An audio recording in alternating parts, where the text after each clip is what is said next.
Halo semuanya, balik lagi dengan kita di channel Pecandu Gadget.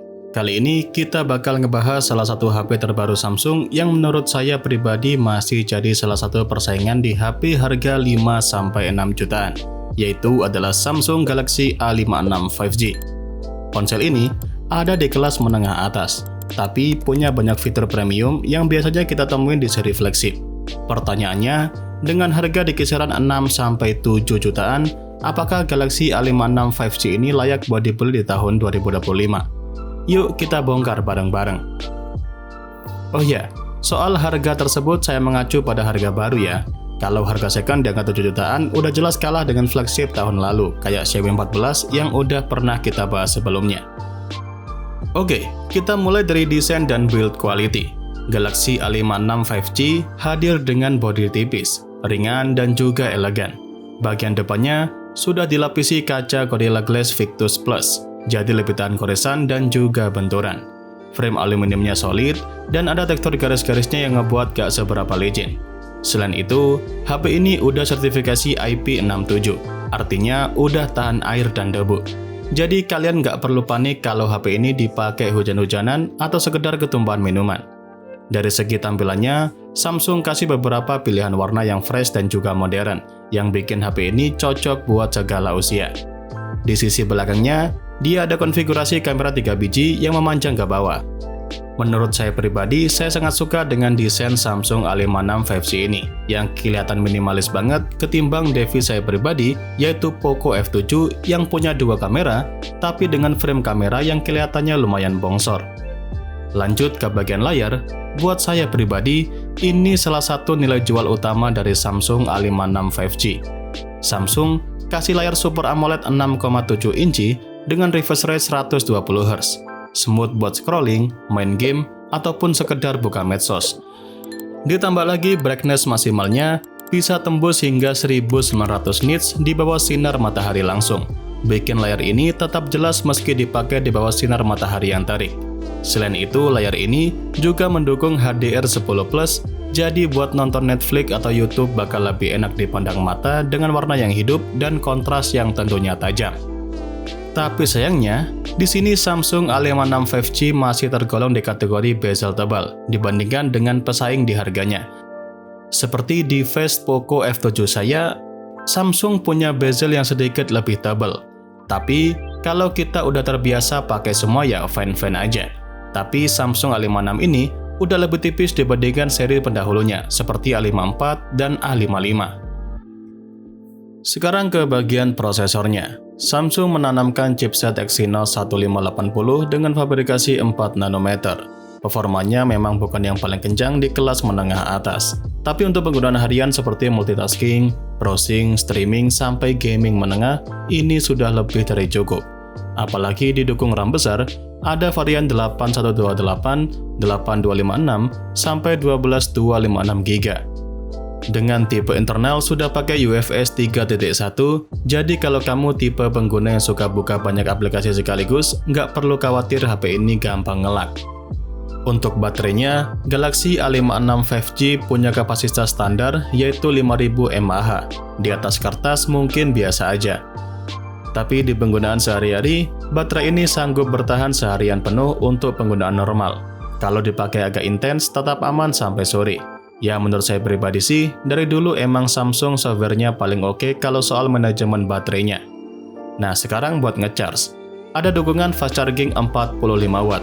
Memang kalau dibandingin sama brand lain seperti device Poco F7 saya pribadi yang sudah punya 90 watt, Samsung A56 5G ini benar-benar dimakan habis sama si Poco F7. Tapi 45 watt ini masih cukup praktis. Isi daya dari 0 sampai penuh bisa sekitaran 1 jam lebih sedikit. Lalu sebelum ke bagian kamera, Samsung dibekalin dengan setup stereo speaker atas dan bawah.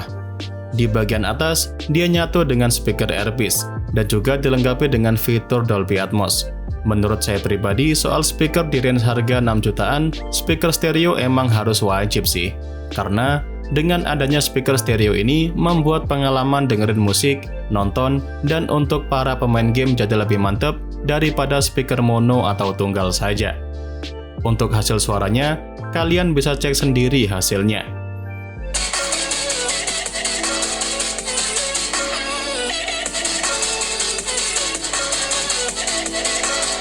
Nah, bagian yang paling sering jadi perhatian orang adalah soal kameranya.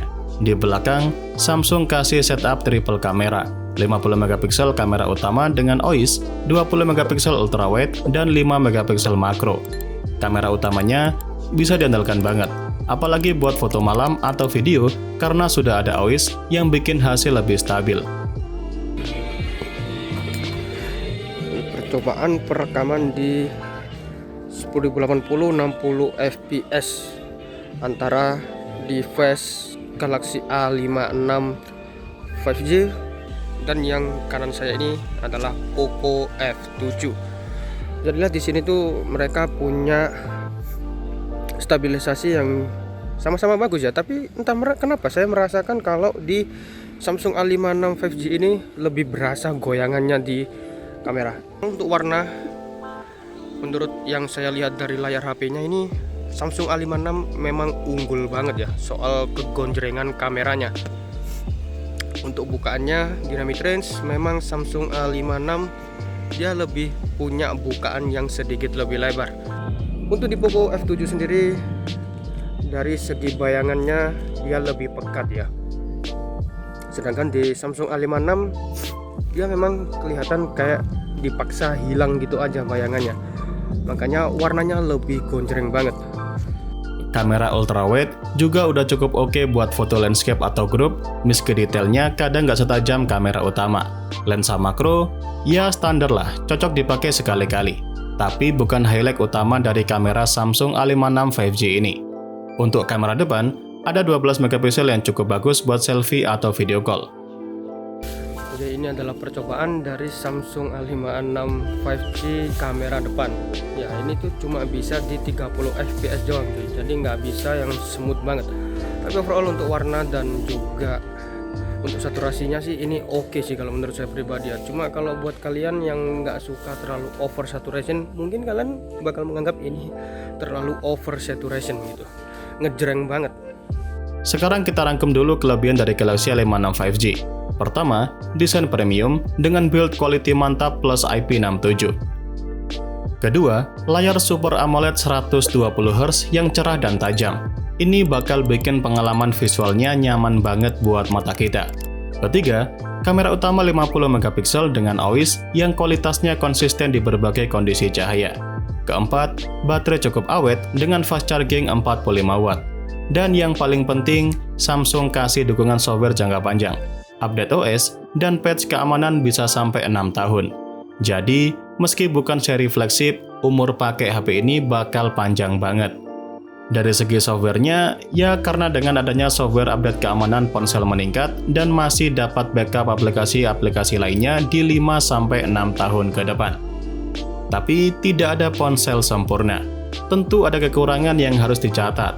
Pertama, performa chipset Exynos 1580 mungkin kalah dibandingkan dengan beberapa pesaing yang pakai Snapdragon seri atas atau bahkan Dimensity di harga yang mirip. Buat gaming berat, HP ini nggak sekuat itu. Kedua, fast charging 45 watt terasa biasa aja dibandingkan dengan kompetitor yang sudah di level 65-100 watt. Ketiga, lensa tambahan kayak makro kurang, dan nggak ada telefoto optik untuk zoom yang lebih tajam. Terakhir, kamera depannya meskipun bagus, saya rasa pribadi resolusinya turun dibandingkan dengan generasi sebelumnya. Nah, pertanyaannya, worth it nggak dibeli di tahun 2025 ini? Jawabannya adalah ya, kalau kebutuhan kamu lebih ke arah HP serba bisa dengan kualitas yang konsisten. Samsung Galaxy A56 5G ini cocok buat kamu yang cari HP stylish, layar bagus, kamera dapat diandalkan, baterai awet, dan gak mau ribet gonta-ganti HP setiap tahun karena dukungan software yang panjang. Tapi kalau kamu lebih fokus ke performa gaming kelas berat atau pengisian daya super cepat, mungkin ada opsi lain seperti Iqoo Neo 10, Poco F7 di range harga yang sedikit lebih murah. Jadi kalau kamu butuh HP yang tahan lama dan nyaman dipakai untuk keseharian, Galaxy A56 5G jelas masih worth it di tahun 2025 ini. Nah, buat kalian yang minat dengan HP ini seperti Samsung A56 5G ataupun nyari HP second berkualitas lainnya, kalian bisa beli di YouPonsel. Link untuk pembeliannya sudah saya sematkan di deskripsi.